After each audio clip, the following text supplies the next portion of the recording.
The scripture reading is taken from the New International Version of the Bible, Jeremiah chapter 29, verses 11. For I know the plans I have for you, declares the Lord, plans to prosper you and not to harm you, plans to give you hope and a future. And thus concludes the scripture reading, Jeremiah chapter 29, verse 11. Today is the first Sunday of Advent, the time during which we prepare ourselves for the birth of the Christ and for divine metaphysicians. The birth of the Christ symbolizes the unfoldment of our Christ consciousness. There are 4 themes for each of the Advent Sundays: hope, peace, joy, and love.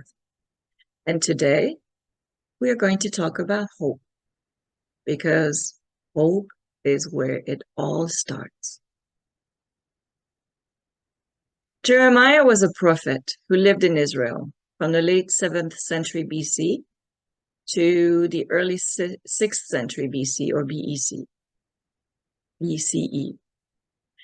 Jeremiah's ministry took place when the political landscape was tumultuous. The Babylonians destroyed Jerusalem in 586 BCE, and the scripture is pretty self-explanatory. The Lord has plans for us to give us hope and a future. But what does it look like? Hope for our unfoldment and for our spiritual awareness. Many of us don't know for sure what it means for us in the current lifetime. And many of us also are dealing with a lot of different challenges in life. For some, the main challenge is to keep our heads above water. But whatever the goal, hope is where it all starts. What is hope? Hope can be many different things. For some, hope is simply an emotion. It's an optimistic state of mind. I hope that things will get better. There is hope. But hope somehow can also convey that there's a slight possibility that what we hope for will not happen. Hope can also be a way of thinking. Hope makes us think of desired outcomes. I hope I get this job. It's great. I'm qualified for it. I really have a shot. In his I Have a Dream speech, Dr. Martin Luther King shared the message of hope, and perhaps also faith, because hope and faith are very close to each other in the way of thinking. I hope for equality, and I know that it will come. In Divine Metaphysics, Charles Fillmore defines hope as the expectation of a good future. It's a quality of mind that is subject to time, while faith is the knowledge that the good is ours. Now, hope has an element of time and not having yet received it. So when we look at the 4 powers representing the period of Advent, hope looks to the future. Then you add peace to the recipe, because to manifest, you need peace, the inner peace. And then you add joy. You need a high vibration of joy to manifest. And then you top it all off with love, the most powerful vibration of all. And then you harness those 4 powers for God realization, or to realize anything that your hearts desire. I like to talk about God realization, but sometimes we need to bring things down a notch, particularly when there's a lot of uncertainty and anguish around us. We call ourselves humans. We are spirits having human experiences, but Oftentimes we feel the human experience more than the spiritual experience. So let's talk about the human experience as well, and then how we can bring our spirituality to help us deal with our human experience. I did my first Advent Sunday sermon in 2016, and it was a couple of weeks after the presidential elections. And at the time, I talked about the divisiveness and the hatred that had fueled the elections. And today, it's almost like, here we go again. Except that the hatred and the divisiveness now is much more spread. So much more that we almost have become numb to it. This divisiveness happened at the domestic level, also at the global level. There's a high level of individualism, nationalism, economic fears, and then for some, the fear of losing some rights that we had fought for so hard and finally acquired. And this is happening throughout the world. What's going on around us is a reflection of what's happening inside of us. It's happening at the human consciousness as a whole, but it's inside of ourselves. We all have a responsibility. We want to unfold individually, and for that, we have to eliminate the internal divisiveness of our consciousness and of our thoughts. So we may not be blind also to what's happening around us. It helps us see our internal challenges, but then as spiritual beings, we need to exercise our power of compassion. So we may not be blind to what's happening around us. How do we have hope when we see everything that's going on around us? To me, it's pretty simple.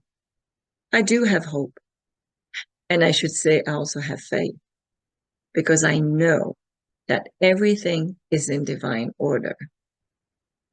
Divine order doesn't mean that we have to be fatalistic, because God makes all the decisions for us. And then whatever we do, whatever is meant to happen, will happen. No, that's not it. We have free will. And our free will creates our path and the paths of others. So we do have some control, both at the individual and the collective level. Also, everything in life is cyclical. The earth rotating on its axis to create days and nights, the earth revolving around the sun to create our seasons and year. And then the earth has periods of peace and prosperity, or I should say humanity has periods of peace and prosperity. And then it has more challenging times. And then those challenging times bring the realization that things are not working, so we can fix them. There are cycles of war and peace throughout history. Cycles for human consciousness are natural occurrences as well. I realized the other day that it cannot be easy for everyone at all times. At the individual level, for us to grow in consciousness, we have to go through cycles of learning. And that will lead to our growth. We all are at different levels of consciousness. We all have come here different numbers of times. And then some are at the beginning of this privilege to be here on this plane and then learn and grow.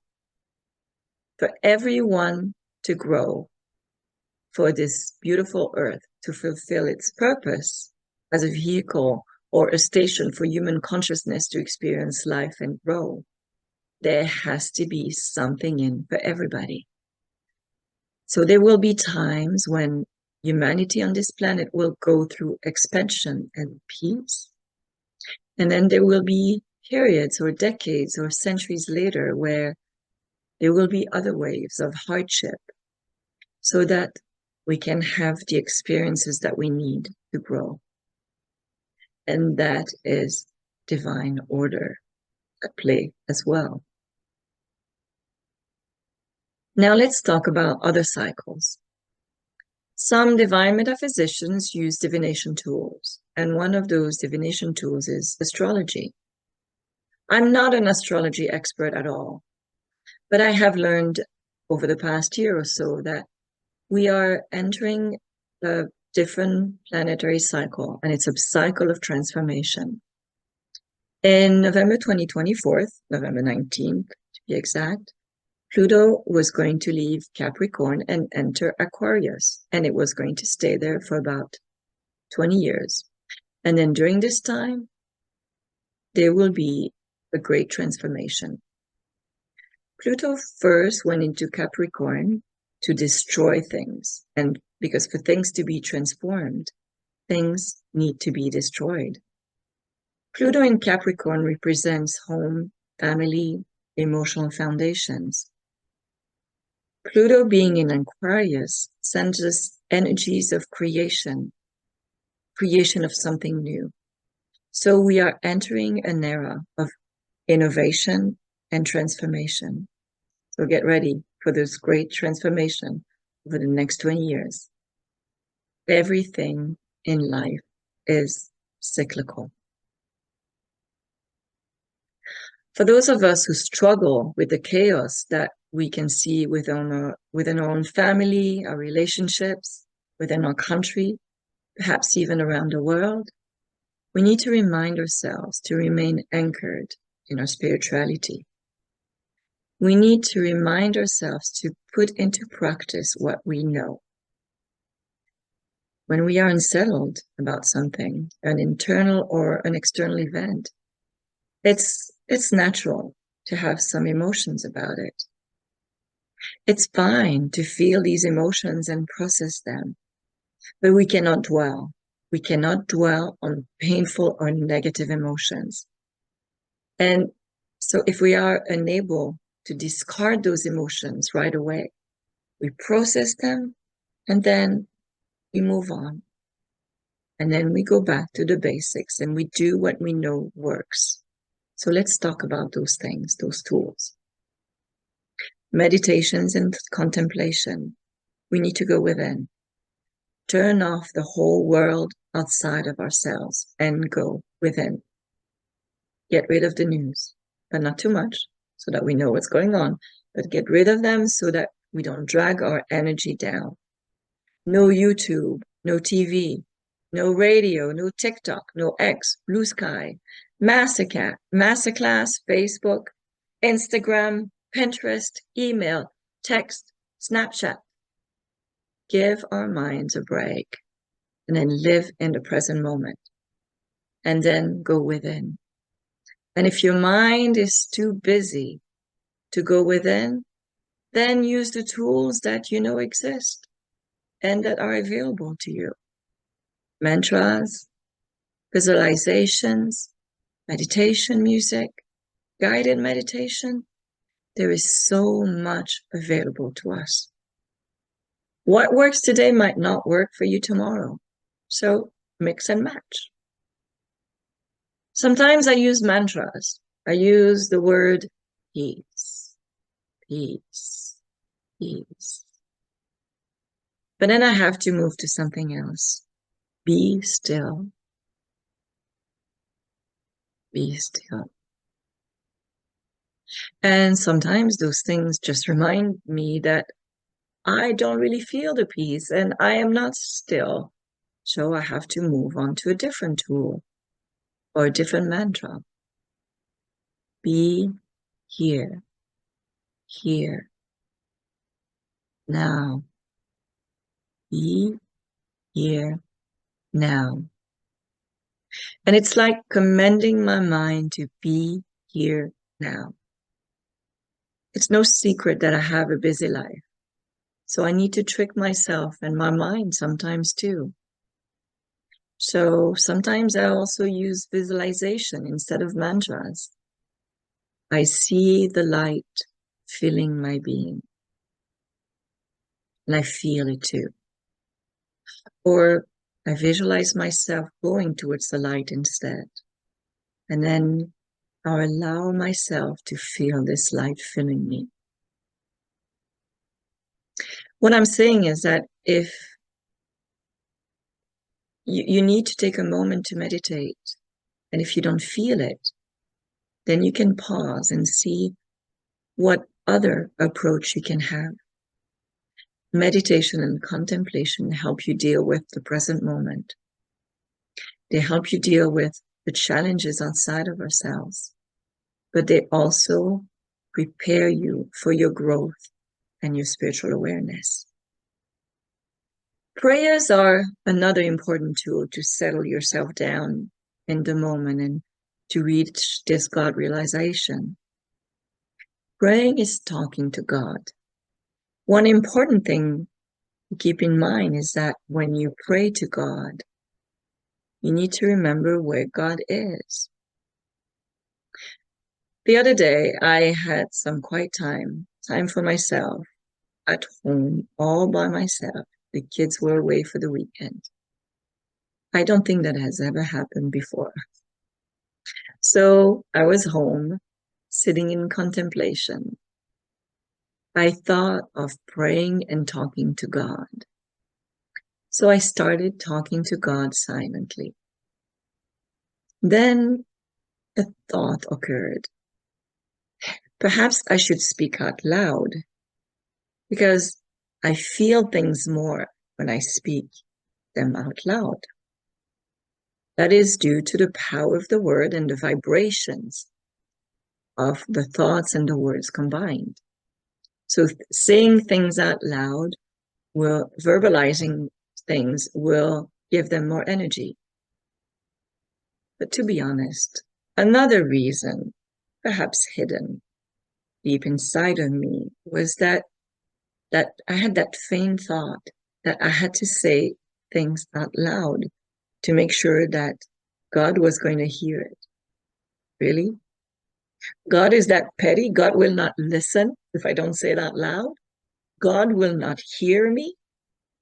God will always hear me if I say a prayer. Because, after all, God is the infinite intelligence. I don't have to say things out loud to be heard. That infinite intelligence can always hear me. That infinite intelligence can hear my thoughts. It's infinite intelligence after all. So even though verbalizing something will give it more energy, the thought and the knowing that our thoughts are heard will give them energy, because intending and knowing will give energy. It just does. Another thought that was given to me in meditation is, for hope to flourish, it has to be nourished. If you hope for something good, you have to maintain that thought. You have to maintain the thought of a better world and a better you. You have to maintain the thought of your self-realization and of your God realization, that it is possible and that it is on its way. For hope to flourish, you need to nourish it. You need to feed it to others as well, because your energy is contagious. You have to sow the energy of hope and love and faith. Feeling and sharing something of fear and despair will sow seeds of fear and despair. So be mindful of what energy you feed to the world. So when you feel down, change your energy to hope, joy, and love. And if it's hard for you to change your energy when you're down, send healing to others and to the world. As a conduit to healing, some of that healing will stay with you. Also, the energy that you will feel going through your body as you send healing will remind you that you are a powerful being. You can change your energy by sending healing and light to the world. And then you change the energy of the world itself. And then finally, you must put your hope into action because you are a powerful being. You are a co-creator of the universe. Think thoughts of hope and share those thoughts of hope with the world. And then send healing to the world so others can be receptive to your energies of hope. Before I close, I'm going to go back to the scripture. For I know the plans I have for you, declares the Lord. Plans to prosper you and not to harm you. Plans to give you hope and a future. Whatever we go through during our lives, whatever humanity is going through, God's plan is for us to prosper. It is not to harm us. It is to give us hope and a future. The future of humanity being in alignment with the divine.